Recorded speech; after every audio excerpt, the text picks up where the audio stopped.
Aquarius, kumusta kayo guys? Ayan Aquarius, tignan natin gabay kapalaran mo ngayong July 2024. Pero guys, bago tayo guys mag-start, maganda pa rin na alam nyo ang inyong Sun, Moon, Rising, and Venus sign para sa iba nyo pa guys guidance, okay? Aquarius, Sun, Moon, Rising, and Venus sign. So guys, meron tayong Page of Cups.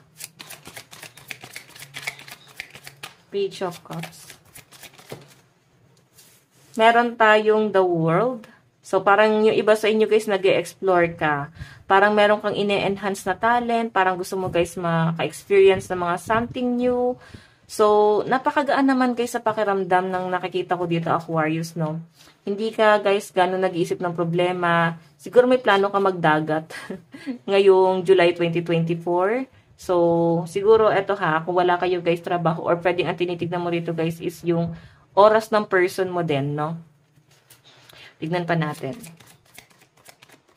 Aquarius, meron tayong Page of Swords. Meron tayong King of Pentacles. So guys, sa pinapakita kasi sa akin dito, ayan, mukhang may plano nga kayo guys na mag-travel. And yun nga, meron lang guys konting conflict. Pwedeng may mga delay sa mga transaction.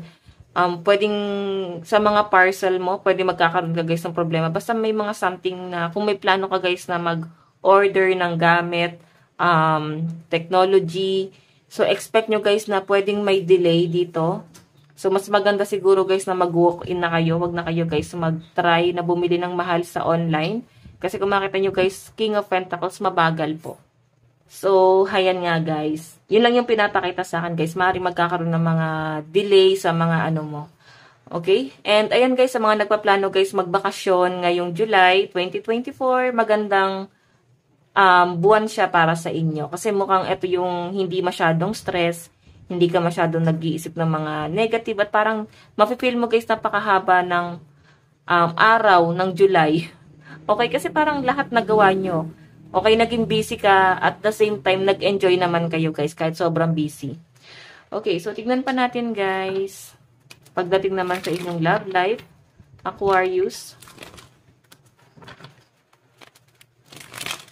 Sa love life ni Aquarius.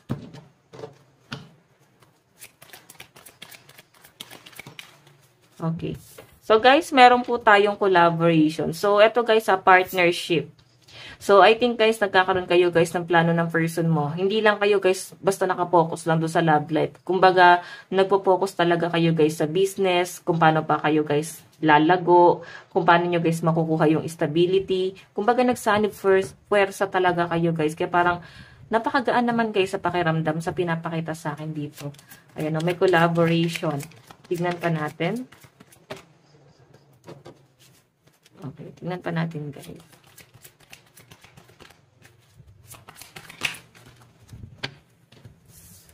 Meron tayong fulfillment. Ayan. So, napakagaan naman guys sa pakiramdam nitong relationship yun ng person mo. Kasi talagang may fulfillment guys. Diba? 10 of raindrops. So, parang nakapokus kayo guys sa family. Marami kayo guys plano. Kahit sabihin natin minsan, hindi kayo guys nagkakasundo. Ayan no? Defense. Minsan, against din kayo guys sa plano ng isa't isa. Pero, nasa-settle nyo rin naman guys agad yung problema. Okay, so tignan pa natin. So guys, meron tayong practicality. Ayan, sobrang practical guys ng person mo, no? Actually guys, parang parehas kayo guys. Practical at saka good provider nitong person mo. So, napakaganda naman guys kasi napaka-mature nitong relationship na to. So guys, meron tayong receive. Ayan, mukhang meron ka marireceive na gift galing sa person mo. Ano ba to? Mansary, anniversary. Ayan. Meron siya guys ibibigay. Mukhang nag-e-effort naman guys yung person mo. And community siguro, family gathering kasi marami-rami daw kayong magkakasama. Baka magbabakasyon kasama yung family. Okay. Or baka guys may celebration, baka may kasalan.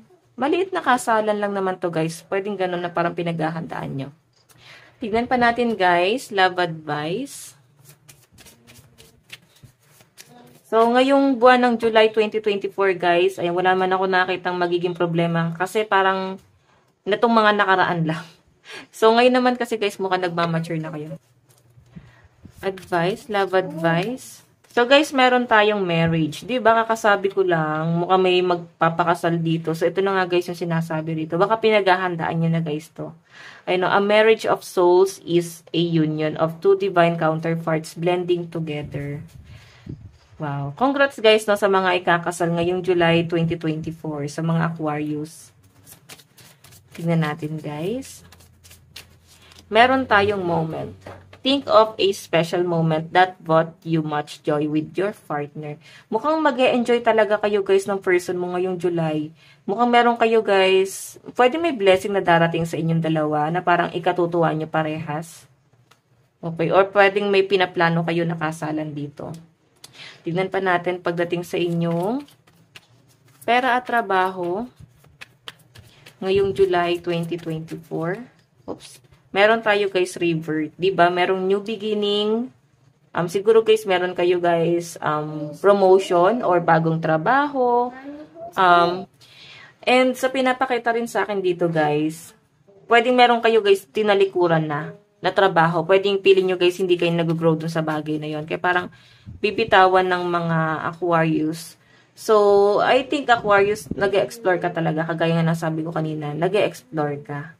Okay, hindi na kayo guys para ma-pressure pa sa isang bagay. Kasi pagod na kayo guys ma-pressure sa trabaho. So parang gusto niyo na lang guys na maging stable. Siguro business din to guys, revert na to na pwedeng sisimulan nyo. Business, no? Nag-iipon lang talaga yung iba sa inyo. So guys, meron tayong Oracle of Lightning, Determination. Ayan, napakaganda guys kasi parehas kayo ng person mo. Mukhang, ano kayo guys? Tawag dito, parehas kayong ambitious. Okay? Pero sa mga single guys, baka magsabi, Madam, paano naman sa mga single? Ayan, baka guys may new person na paparating sa inyo or pwedeng asawa mo na to na paparating sa inyo. Okay, so sa trabaho naman guys, shadow work. So nakikita ko guys yung pagiging workaholic mo ngayong July 2024. Talagang ibubuhos mo lahat ng lakas mo dito sa trabaho. Parang may pinaghahandaan kayo guys. Ayun ang inspiration. Meron kayong pinaghahandaan at pag-iipunan talaga. Okay? So, guys, ayan. Tignan natin ang inyong advice. Meron tayong embracing enthusiasm. Shout to the heavens with happiness. Diba? Kumbaga, ngayong July, guys, parang nagagalak ka sa sobrang kaligayahan. So, parang gusto nyo, guys, isigaw. So, gawin nyo lang guys, no, kung yun ang feeling nyo makakagaan sa pakiramdam mo. Kasi, or kung sa tingin nyo guys, ganun nyo guys mailalabas yung kaligayahan na nararamdaman nyo ngayong July 2024. Do it. So guys, ito lang po ang inyong reading. Maraming salamat po. Bye-bye.